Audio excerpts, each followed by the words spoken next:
What's up, y'all? It's Shuffle here from my crippling unicorn overlord addiction. We're going to talk about Darkest Dungeon 2. And I just got that game, so I'm like, we'll talk about that another time. We're here talking about Darkest Dungeon, okay? We were supposed to get the mod update this month, and that has changed, but I think with good reason. So, hello everyone. In case you don't want to read it yourself, I will read it to you. Consider it an audiobook. Darkest Dungeon 2's initial PC modding release is almost ready. We've been hard at work getting this into testers' hands and navigating the initial kinks. Testing for this update has been underway for the past few weeks, and we have been making excellent progress with the pool of mod creators who have volunteered to help us shake down this new era. When they say underway for the past few weeks, I think it probably means these latest creations that we're going to see that they have examples of, because I believe this has been going on, like the framework has been being made for a while, but now we're at the end of that. To recap, this first update will tackle initial mod loading, overriding logic, and Steam Workshop integration. So what's really nice about this compared to Nexus, if you use Nexus mods, you have to download the files, you have to follow the instructions to install it, and sometimes not sometimes, but every time, like if you verify your Steam files afterwards, it just nukes them, or nukes the mods, I should say. And what's nice about this is the workshop, there's all the heavy lifting is done for you. You see a mod that you like, you just go to it, you click subscribe, that's the same as downloading, and boom, it pops up in the mod menu. So it's very, very easy to use, which is why I prefer it. These core capabilities will enable modders to edit any of the exposed.csv files. My understanding is that these are the super important ones because, if you want to change how skills work and whatnot, these are the files you need to get into. Thank you, Ranger, for the information. I hope I got it correct. Which contain the vast majority of numerical gameplay values. Even though it says numerical, I'm pretty sure you can change the conditions and stuff like that too. Like you see the script to change this. And structure those changes as Steam Workshop packages. Content-wise, it will be possible to create custom items from scratch, such as trinkets, combat items, in items, stagecoach equipment, and also new hero palettes. I'm excited for that. I like palettes. I always like seeing what people do with, color schemes and all that. So I'll be downloading a bunch of those. Probably more than most things, surprisingly. It will also be possible to create mods that change/alter any existing skills or data in the game that is currently contained in exposed CSVs. So this should be meaning that this is like as close to a path remake as you can get, I would assume, like if you want to do it yourself. The test pool has been incredibly valuable in helping prove out the workflow for modding in DD2. It is no surprise that some things require a bit more support to fully open. So this is things like making your own characters from scratch. You have to open up how to put your own, model in there that's rigged and animated. Like I don't know all the specifics, obviously. I'm just a guy that plays games. But, it's obviously a bigger undertaking than just going into a file and changing values. So, let's see. Yeah. We already are blown away by the modding test pool and what it's been able to achieve. We've included some examples at the bottom of this post so you can get a taste. ! We've accomplished a lot to get where we are today, but we are not ready to release in June like we had originally hoped. As mentioned, we are very close, but need just a little more time for further refinement. In order to help hasten this process, we'd like to bring in more testers, both those who wish to get a preview of what it takes to make mods in DD2. So if you want to make your own mods, I guess you can sign up. And you get to work with Red Hook on how that works. So that's really good experience for someone that wants to be a modder, because you work with the developer and learn how to do it. and they can troubleshoot stuff for you, and you can help find stuff for them if something goes wrong. And those who want to assist in testing out the mods and working with their makers to provide feedback. And this is very valuable, obviously, because, you know, the mod makers would benefit from being able to hit any bugs that are found initially instead of waiting till, you know, it goes live on the workshop and then, you know, 1,000 people go, hey, this doesn't work, and then you have to go, right? You want a smooth release. Hold on. He's here. Oh, he's so surprised. He wants lunch. Say hi, Echo. Used ass face.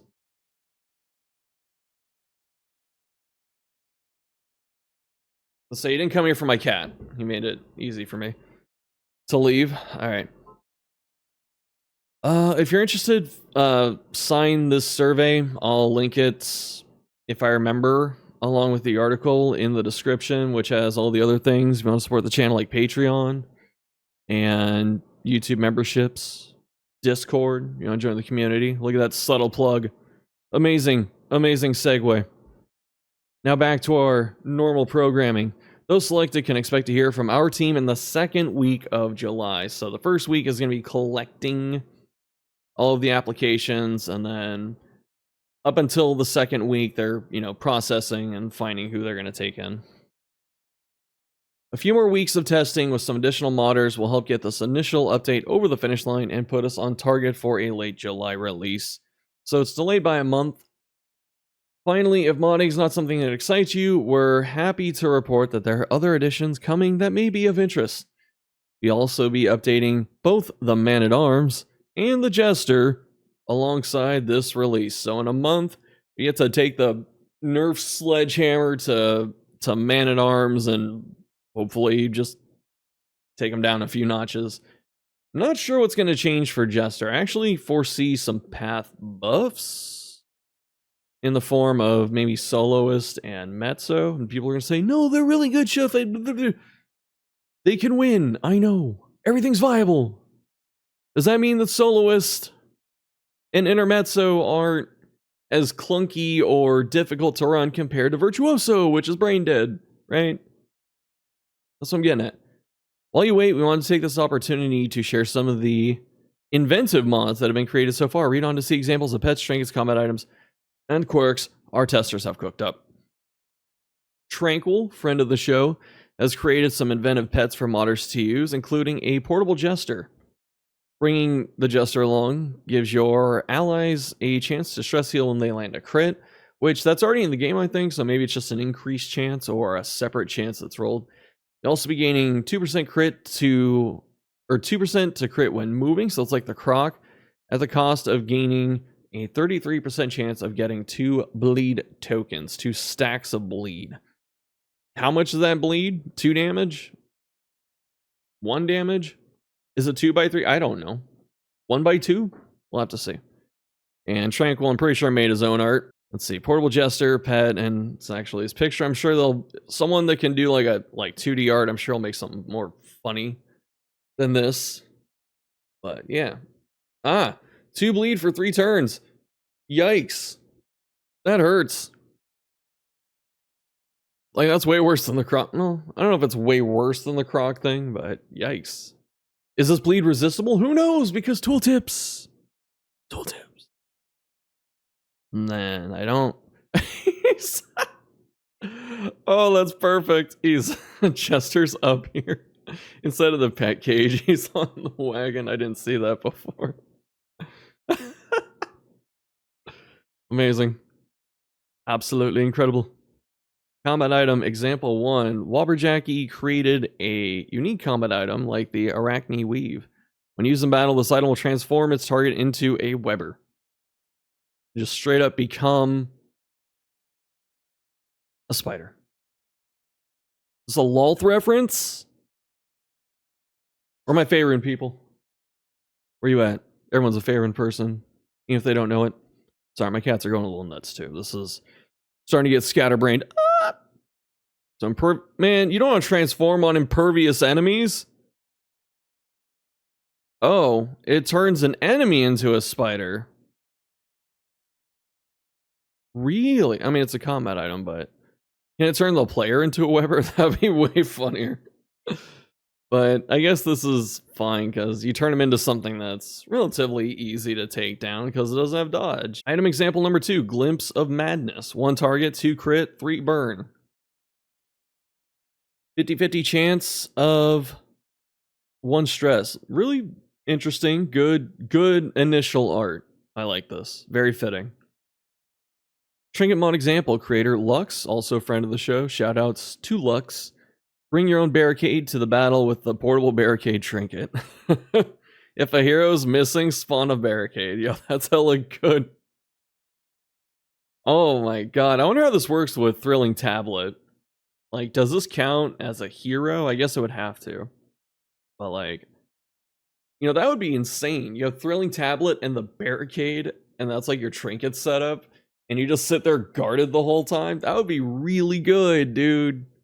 Really good. Look at this. I love it. Finally, this stupid, annoying thing that is not fun to fight against becomes an ally. Look at this noob hitting this thing.